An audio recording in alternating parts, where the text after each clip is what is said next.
Ladies and gentlemen, when we think of marriage, many of us imagine a lifelong contract, a promise written in stone, or perhaps the final destination of love. But if we listen to the words of Alan Watts, the philosopher who spent his life exploring the mysteries of existence, we begin to see marriage and indeed love itself in a very different light. Watts once pointed out that our modern idea of marriage often gets tangled in rigid expectations. We think of it as a binding agreement, something to secure love permanently, almost like pinning a butterfly to a board. But in doing so, we risk forgetting that love is not a possession, nor is it something we can guarantee with a signature. Love, he said, is more like a dance. It exists only in movement, in the present, in the way two people flow together moment by moment. To Watts, love was not meant to be a trap or a transaction. It was not about controlling or owning another person, but about recognizing the other as free, alive, and ever-changing. He often reminded us that true love thrives in freedom. If you truly love someone, you don't cling to them, you let them be. And if they remain with you, it is not because they are bound but because they choose to stay freely and fully. This perspective can make us rethink the very foundation of marriage. Instead of seeing it as a cage, Watts invites us to see it as a conscious choice, a commitment renewed each day, not enforced by law but embraced by love itself. In his eyes, the beauty of marriage was not in the permanence of the contract, but in the willingness of two people to keep choosing each other, despite knowing that nothing in life is guaranteed. Watts also challenged the illusion that love must always be romantic or perfect. He believed that relationships, like life, are full of paradoxes, moments of joy, moments of pain, times of closeness, and times of distance. To love, he said, is to embrace the whole spectrum, not to cling only to the highs and flee from the lows. It is to understand that just as waves rise and fall, love too moves in rhythms. Perhaps the most radical part of his philosophy is this: love is not about security. In fact, the very attempt to make it secure often kills it. When we try to trap love, it loses its spontaneity, its joy, its aliveness. Real love is vulnerable. It asks us to step into uncertainty, to surrender the need for control, and to trust the dance. So, when Alan Watts speaks about marriage, he is not dismissing it. Rather, he is urging us to approach it with fresh eyes. To see it not as an institution designed to protect us from loneliness, but as a living, breathing relationship that requires courage, freedom, and presence. And maybe, just maybe, if we listened to him, we would stop asking, "How do I make love last forever?" and instead ask, "How do I bring love fully alive right now?" Because in the end, as Watts reminded us, love is not about the promise of eternity. It is about the miracle of this very moment, shared between two souls who choose, freely and joyfully, to dance together. Got it? Here are 7 keynotes based on Alan Watts on marriage. This will make you rethink love. Love is not possession. It is a living, dynamic dance. True love thrives in freedom, not in control. Marriage should be a daily choice, not just a legal contract. Security in love is an illusion. Vulnerability keeps it alive. Real love embraces both joy and struggle, like waves rising and falling. Trying to trap love destroys its spontaneity and beauty. The essence of love is presence, fully alive in the moment, not clinging to eternity. Love is not possession. It is a living, dynamic dance. This simple yet profound idea challenges one of the most common misconceptions about relationships. For centuries, society has treated love as if it were a kind of ownership. When two people fall in love, they are often expected to have one another, as if the beloved were an object that could be claimed, kept, and controlled. Language itself reveals this attitude. We say, "my partner," "my wife," or "my husband," not always realizing how much this language frames love as possession. Alan Watts reminded us that this way of thinking distorts the very essence of love. Love is not about having, it is about experiencing. It is alive, moving, and ever-changing, more like music or dance than a piece of property. To think of love as a possession is to misunderstand its nature. Possessions are static, fixed, and unchanging. If you buy a piece of jewelry or a painting, you expect it to remain the same year after year. But love is not like that. Love lives in time, and it changes with every breath, every word, every shared moment. Trying to freeze it, to hold it still, is like trying to hold water in your fist. The tighter you grip, the quicker it slips away. Watts often emphasized that love cannot be secured in permanence. Its beauty lies in its fluidity. Like a dance, love only exists as long as the music is playing and the partners are moving together. When people approach love as possession, relationships quickly become burdensome. One person may try to control the other, setting boundaries that suffocate rather than protect. Jealousy grows out of this mindset, for jealousy assumes that another person can be taken from you as though they were a piece of property. But in truth, another human being can never be owned. They are free, alive, and independent. A relationship built on the illusion of possession may endure physically, but it will lack the warmth and vitality that true love offers. Instead of thinking in terms of ownership, Watts invites us to think of love as participation. Just as a dance requires two people moving in rhythm, love requires two individuals sharing freely, not out of obligation but out of genuine desire. The joy of a dance lies in its movement, its flow, the way two bodies create harmony for as long as the music lasts. In the same way, the joy of love lies in the moments of connection, in the laughter, the touch, the shared silence. These moments cannot be owned or stored away, they exist only as they are lived. This perspective transforms how we view marriage and commitment. Rather than a binding contract meant to lock love into permanence, a marriage becomes a conscious agreement to keep dancing together, to remain open to change, and to grow side by side. It is not about having a spouse but about continually choosing to share life with them. When both partners see love as a dance rather than a possession, the relationship breathes. It does not stagnate under the weight of control. Instead, it flourishes with spontaneity, freedom, and trust. Seeing love as a living dance also helps us embrace impermanence. Many people fear that if love changes, it means it is fading. But change is not the enemy of love, it is its very condition. Just as a dance shifts from one step to another, so too does love evolve from passion to companionship, from excitement to deep understanding. Each stage carries its own beauty if we are willing to see it. To cling to one stage, wishing it would last forever, is to miss the dance unfolding right before us. Alan Watts urged us to live fully in the present moment, and this teaching applies beautifully to love. If love is a dance, then the present is the music. We cannot dance to yesterday's tune, nor can we anticipate tomorrow's rhythm.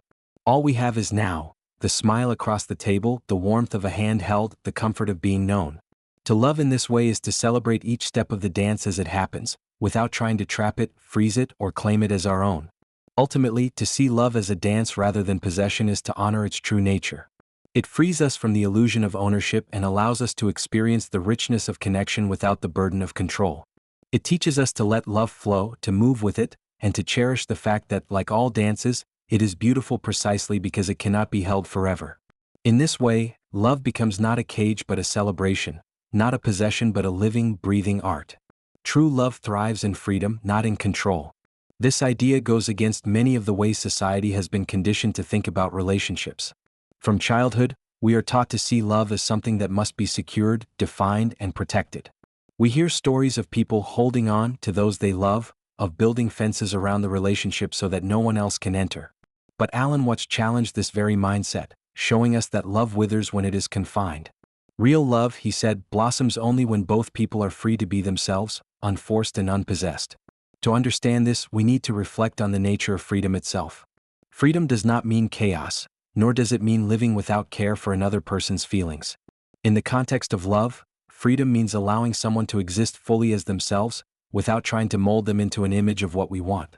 When two people enter a relationship with the aim of controlling one another, dictating how the other should dress, act, or feel, the relationship becomes more about power than about love.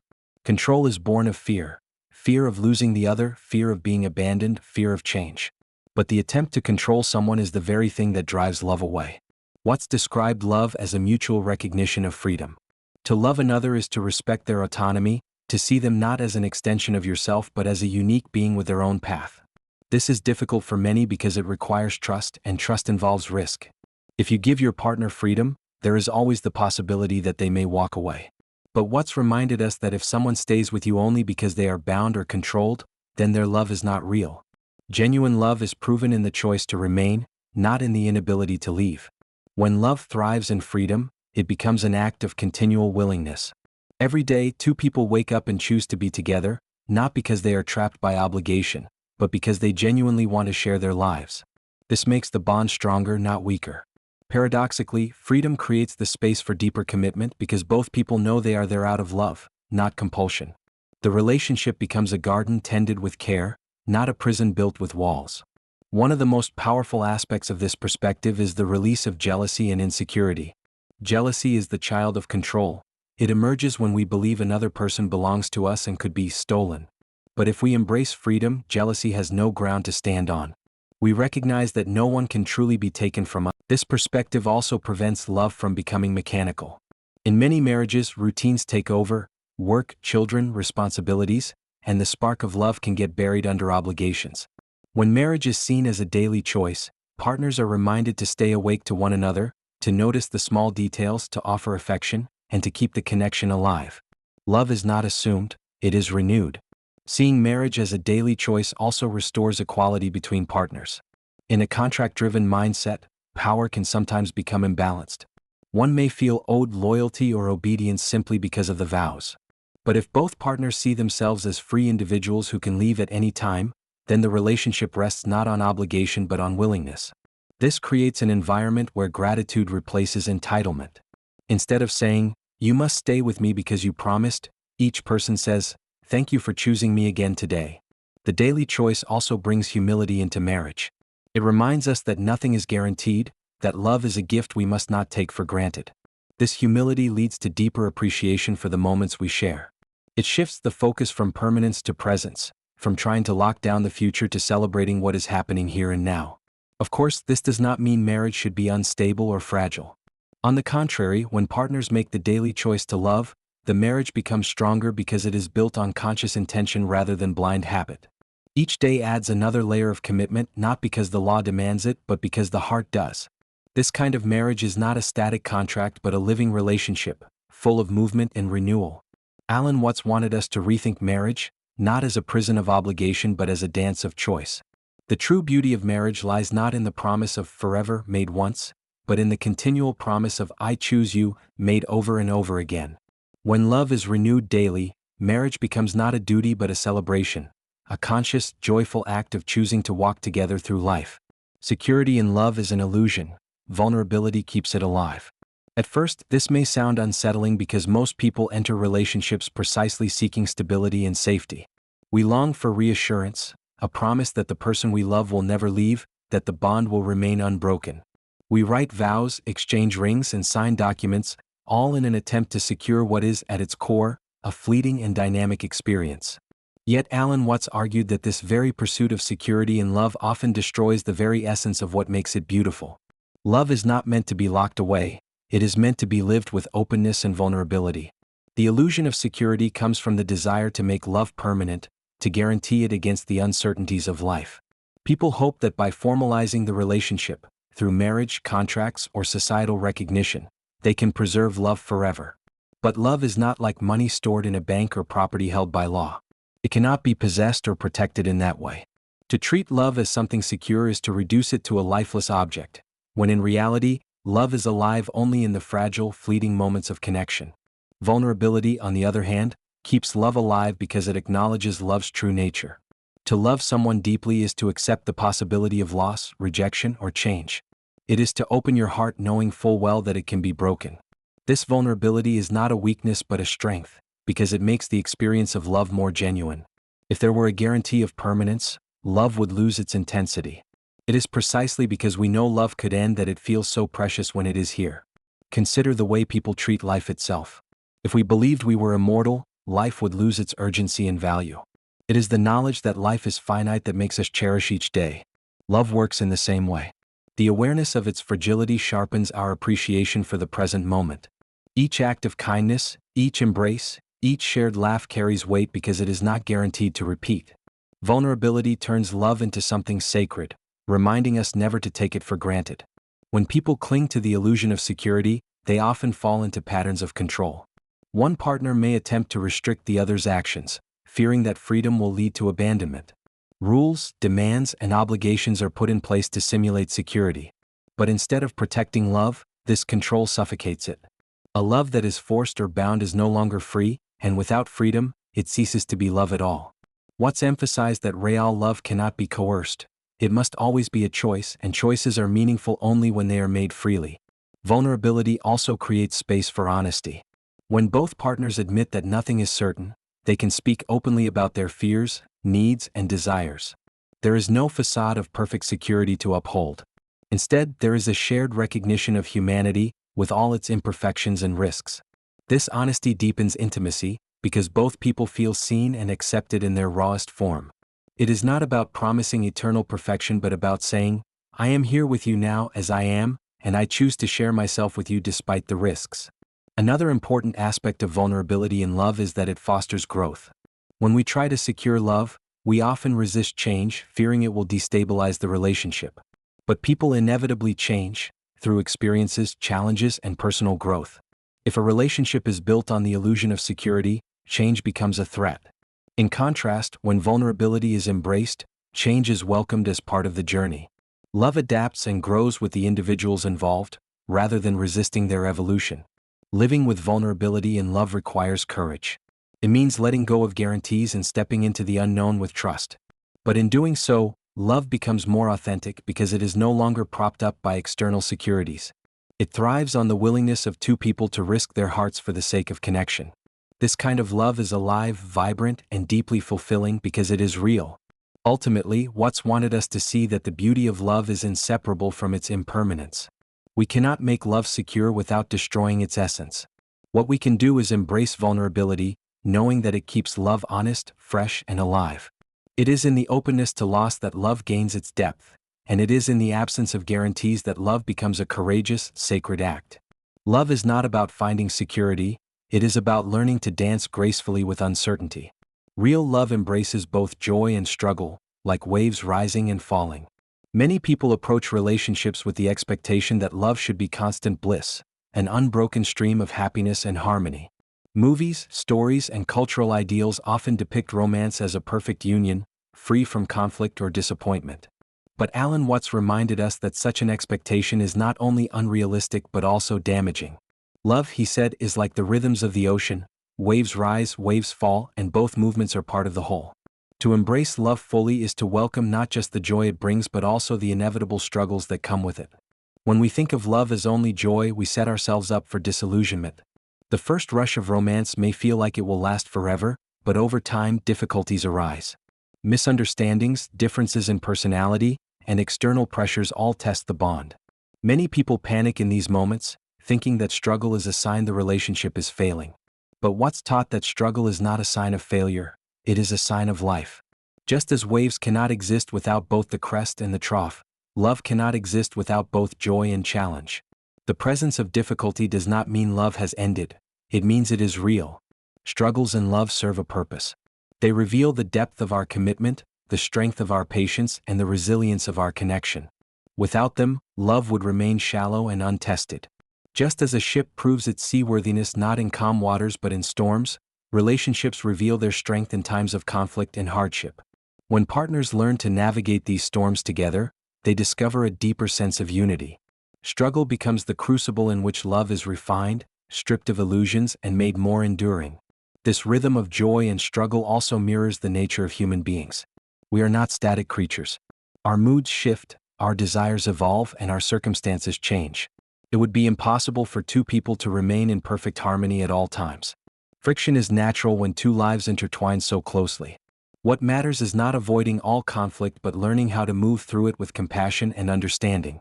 Just as surfers learn to ride waves instead of resisting them, lovers must learn to ride the natural ups and downs of their relationship. Watts emphasized that acceptance is key.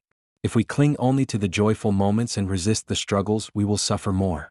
But if we accept the full rhythm of love, the laughter and the tears, the comfort and the tension, we discover a richer experience. Acceptance turns struggle from a threat into an opportunity. Each challenge becomes a chance to grow, both individually and together. Instead of fearing the lows, we begin to see them as part of the natural ebb and flow that makes love dynamic and alive. Moreover, the presence of struggle heightens our appreciation of joy.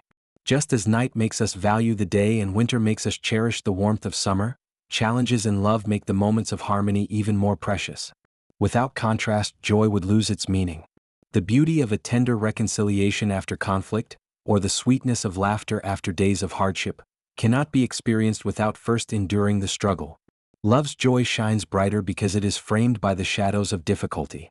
It is also important to note that embracing struggle does not mean tolerating harm or abuse. Watts never suggested that suffering for its own sake was noble. Instead, he spoke about the ordinary, natural struggles that come from two unique individuals sharing life together. These struggles are not signs of dysfunction but of difference, and difference, when approached with respect, can enrich rather than diminish love. Ultimately, seeing love as waves rising and falling frees us from unrealistic expectations.